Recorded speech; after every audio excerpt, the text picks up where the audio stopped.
di nuyu chef de village yi fi teew di nuyu les maires et les conseillers municipaux yi fi teew di nuyu les mouvements étudiants yi fi teew di nuyu jigéen ñeeg xale yeeg ñëpp ñoo xam ne ñu ngi fi teew tey di wax nag Alioune Badara Ndiaye mi ñu yónni nee na mbégte la am tey pour envoyer fi délégation bi nga xam ne coordonnateur bi di Yugo Kane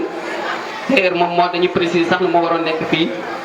mais c'est par son sens élevé du management ak vraiment le sens du partage moo tax man mën naa ko porter parole. donc ñu di leen wax na Alioune Badara Ndiaye nee na kontaan na lool ci invitation bi pour plusieurs raisons d'abord bi ci njëkk mooy yéen lii ngeen di def dafa méngoo ak jamono parce que tey ku nekk xam na ne avec l'acte 3 de la décentralisation li ñuy prôné mooy la gestion participative donc je parle sous le contrôle des maires te yéen li ngeen di def mooy base bi c'est-à-dire ñi nga xam ne dañoo nekk ci suuf ñu décider seen bopp liggéey ànd ak ñi nga xam ne ñoo leen jiite et noonu ñi leen jiite ñëw si leen na leen def leen bi ku te yéen yaakaar naa lii lu yàgg la bu ngeen ko commencé def ba léegi Alioune Badara Ndiaye nag aussi nekk ci même yoon boobu ci mouvement bu ñuy tudde Malte ànd liggéey jaste yemul muy rek mais jaste gi yëpp la d'ailleurs dañuy préciser na mouvement bi am na ku ñuy wax monsieur Ndiaye waroon na fi teew am na ñeneen ñoo xam ne aussi peut-être ay ci jaste bi yëpp en tout cas dëkk yi nekk ci jaste bi yëpp mais comme dañu nekk ci nawet nit ñi dañuy nekk ci tool yi pratiquement ñu ci bëri du ñu am jot pour mën a ñëw bokk ci délégation beneen bi muy li ngeen di def ak li muy def dafa mel ne complémentarité la parce que moom bu nekkee ci mouvement bu ñu tudd ànd liggéey CASD bu liggéey CASD bi yëpp yéen ngeen ñëw di def les 72 heures de mbéyeen presque mu jël fi ñuy wax xer gi yëpp dafa mel ne dafay liggéey ba ci benn moment mu yem fa yéen ngeen continuer kon liggéey bi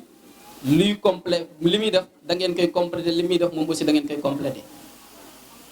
beneen bi nag donc aussi boo xam ne tax na mu kontaan ci lool mooy aussi da ngeen ko commencé woon di def lu ñuy wax reboisement te ku nekk xam na ne tey l'environnement est un souci problème environnement moo tëj adduna bi bopp nit ñëpp te yéen ngeen commencé woon di jëmbati garab kon loolu aussi nekk mbégte ci moom parce que xam na ne yéen a ngi gàttandu problème yi xaaru ngeen ba mu ñëw ngeen di wut solution mais yéen a ngi gàttandu problème yi te li fi ki ñu fi précédé sànq ci discours am wax dafay firnde loolu que ne yéen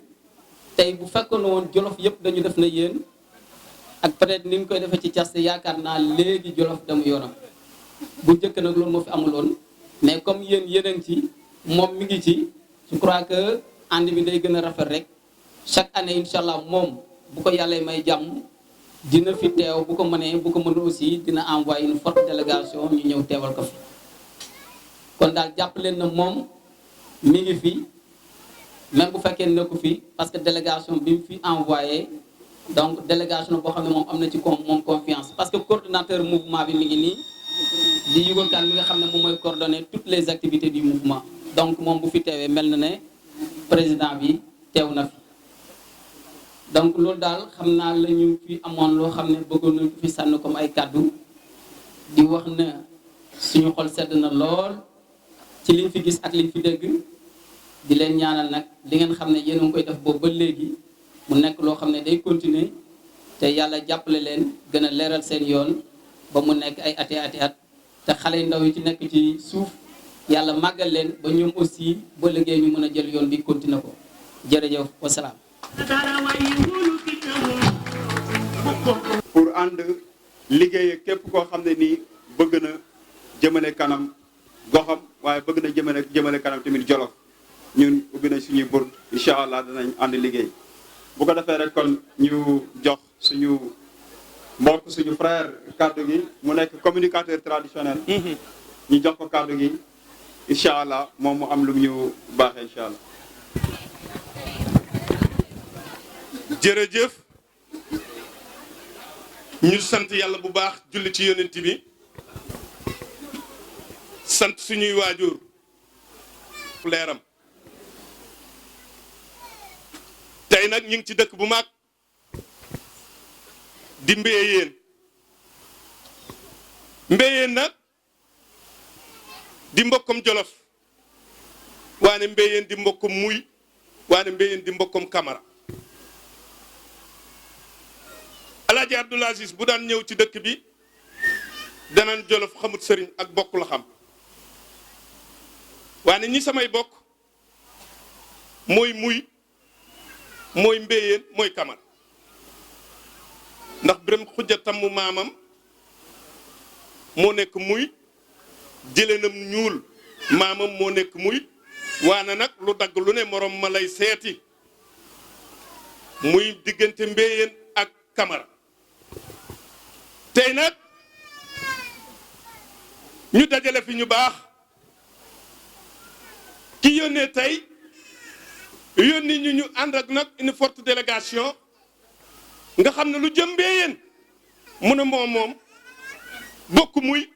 bokk Mbéyeen kookoy nag Alaaji Aly Ngouille Ndiaye le ministre de l'intérieur. bés bi ñor ko lool ñëpp xam ne yable sax du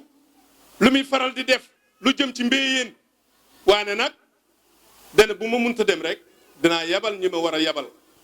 nga xam ne nag day nekk ak ñun en direct sànq bi ñuy dugg ci jàkk ji rek mi ngi woote ne foo leen toll ñu ne ko ñu ngi nii dañuy julli waane bu ñu commencé bu ñu demee bay waaj a commencé danañ la woowaat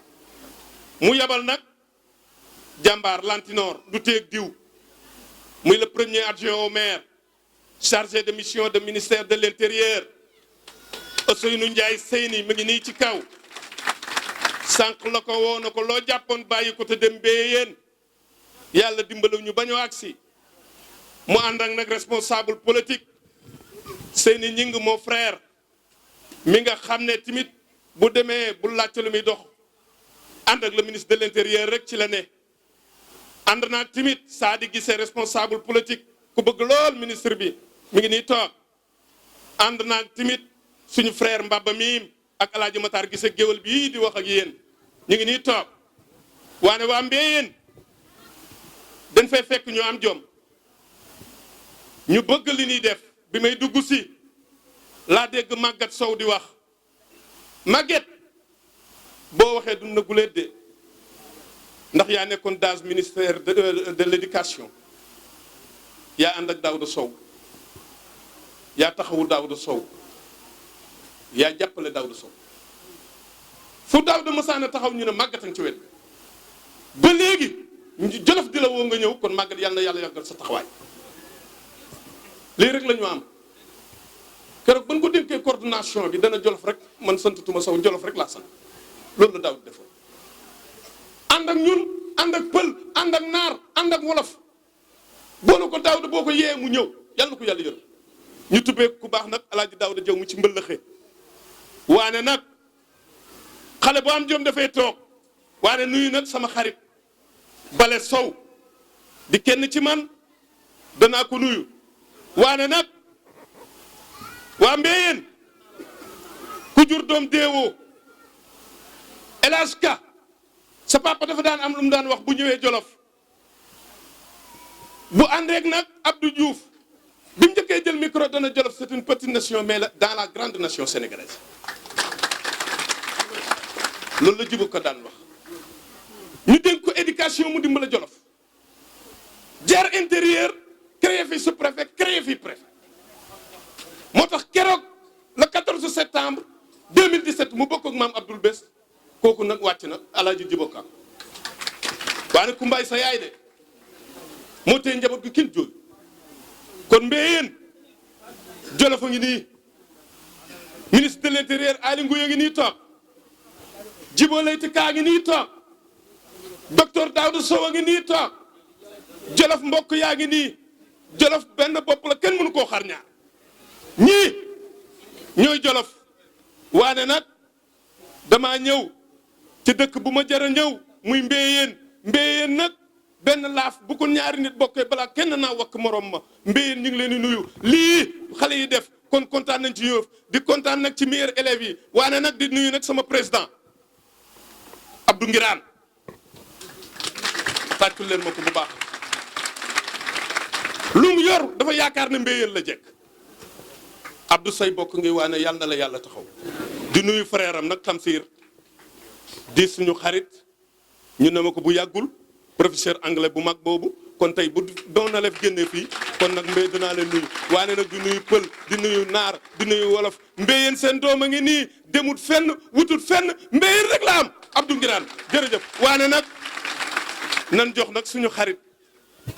Ousseynou Ndiaye kàddu gi mu waxal nag ministre de l'intérieur mi ko yónni nga xam ne nag Gren Demba Khoudia Gueye ak Babacar Khoudia Gueye Mbagnick Bruno goog si tox pendum Sarr lan mboro yaagooy maamam dama bëgg ngeen tàccul na Ousseynou bu baax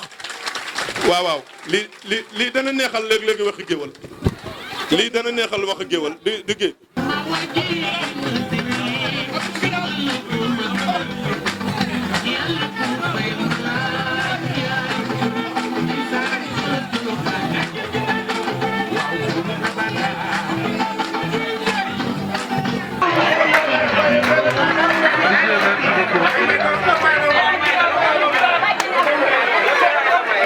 Merci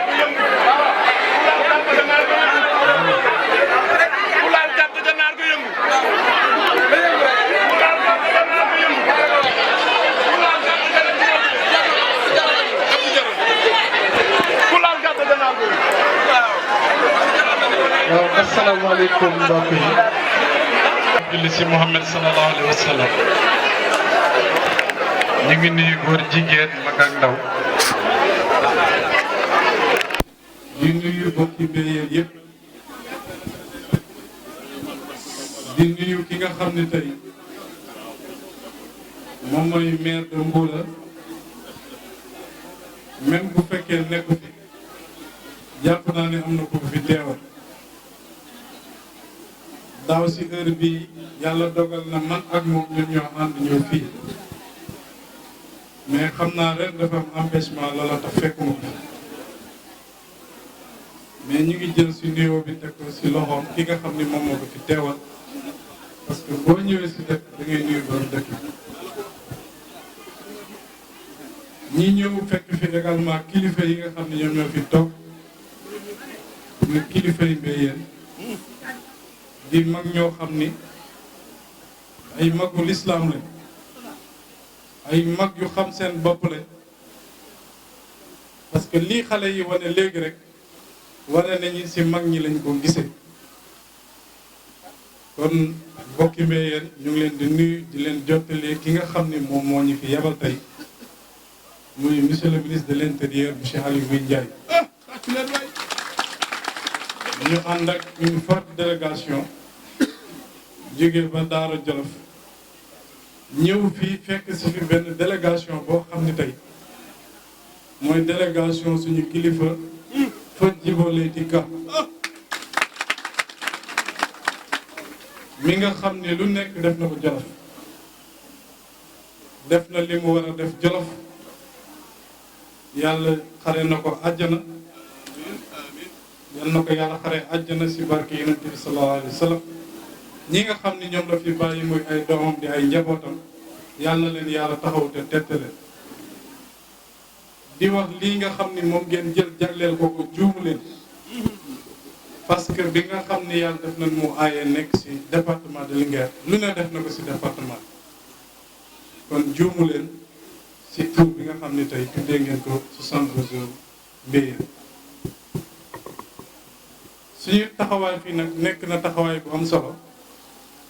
li tax mooy Abdou Ngiraan mi nga xam ne tey depuis bi le ministre de l'intérieur Aly Ngouille Ndiaye jógee formé mouvement ci la Abdou ñëw jàppale ko boobu ba léegi ak waa Mbéyeen moo tax bokk na ci jeunes yi nga xam ni Aly Ngouille am na fu mu leen teg respecté na leen ba lépp loo xam ne tey ñu ngi ciy yëngu bu si mënta def loxoom bu si mënta teew tamit dina yónnee une forte délégation ñu ñëw représenté ko parce que si suba la ma woo xamal ma ne ma naa def une forte délégation ñëw teewal ko fii nga xam ne tey moom mooy Mbéyeen parce que même bu fekkoon ni mën naa ñëw moom mooy ñëwal boppam te jàpp naa ni si calendrier Mbéyeen bokk na si jàpp naa ni dina leen bett boo xam ne tey dina ñëw saafonte yéen bokk ak yéen maanaam lépp loo xam ne bànneex la fii si Mbéyeen li nga xam ne tak vraiment gis nañ ko fi jeune Mbéyeen yi ànd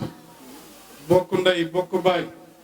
nekk na loo xam ne exemple la boo xam ne ñu ngi ñaan bépp maanaam dëkk boo xam ne mu ngi nekk ci Jolof ñu jël ko parce que nekk na exemple bu am solo parce que dëkk bu fekkee seeni doom dañoo dem jàngi ba nekk ay cadre ñu retourné waat seen dëkk ñëw di encourager jeunes yi nga xam ne dañuy soog a jóg loolu vraiment nekk na loo xam ne lu am solo la te gis nañ ko fii tey ci mbir en tout cas duñu guddal suñu kàddu parce que naaj na ba pare bokkoon na si lu ñu ministre bi waxoon mooy suñu ñëwee nañ leen ñaax encourager leen bi may ñëw nag jox na ma chèque bu 300 000 francs pour ne vraiment dimbalal na leen ko ci journée bi nga xam ne tey moom la leen di organiser fii en tout cas Abdou Ngiraan ñu ngi lay féliciter vraiment di nuyu aussi délégation bi nga xam ne ñoom lañ fi fekk mooy délégation suñu mag suñu lépp mooy délégation Aliou Badara bi nga xam ne tey moom moo dëkk muy gii nekk doomi Jolof bi Aliou ngay commencé ba léegi dañu taxaw di ko jàppale kon vraiment boo leen demee defal ni Aliou Badara suñu nuyoo ñu ngi leen di sant di leen gërëm asalaamaaleykum